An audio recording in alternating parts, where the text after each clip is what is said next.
do Apocalipse.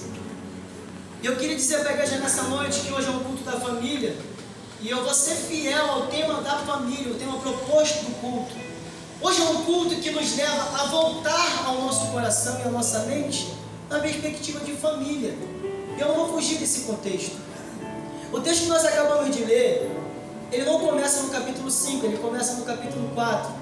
O capítulo 5 é a continuação do capítulo 4, aonde Deus, pelo seu Espírito, convida o apóstolo João a contemplar algo jamais contemplado, a olhar para uma direção jamais vista, a receber no seu coração uma revelação jamais confiada a qualquer outro homem. No capítulo 4, Jesus chama João e diz: subi cá e mostrar-te-ei as coisas que hão de acontecer. Então o capítulo 4 começa a visão do Apocalipse, no que diz respeito ao projeto que Deus tinha desde a eternidade passada até chegar na nossa vida, até chegar à história da igreja.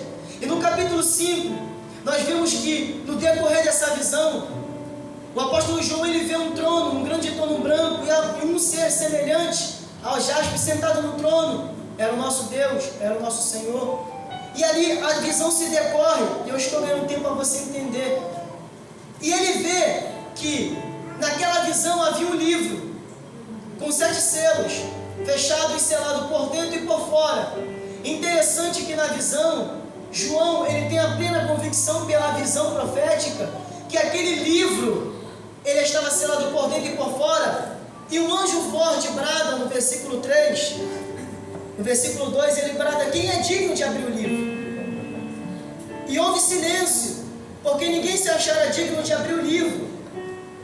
Só que no versículo 5, um dos anciões de dia diz para João, porque ele chorava muito angustiado, diz para João não chorar, porque havia sido achado digno de abrir o livro, que era o leão da tribo de Judá. E esse leão se aproxima do trono e pega o livro da mão daquele que estava sentado no trono. Você conhece a história?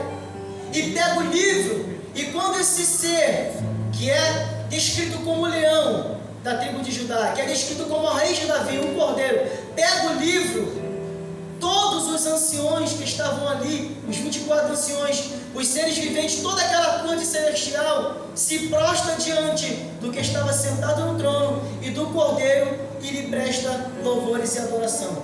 Esse é o contexto do capítulo 5 que nós acabamos de ler. Só que nessa noite eu não vou pregar sobre o capítulo 5 no contexto profético. Eu vou pregar no capítulo 5 no contexto histórico. Eu não vou trazer uma mensagem para a igreja no sentido profético, no sentido da revelação do Apocalipse. Eu vou trazer para a igreja uma mensagem histórica, no que diz respeito a nós, no que diz respeito à história da igreja, no que diz respeito à família. Em primeiro lugar, eu queria dizer que no versículo 10 diz assim: e para o nosso Deus os fizeste reis e sacerdotes, e eles reinarão sobre a terra. Essa palavra, ela toca em mim, ela toca em você. Essa palavra ainda não se cumpriu de forma plena, porque o Apocalipse ainda não se cumpriu de forma plena, mas de forma relativa ela já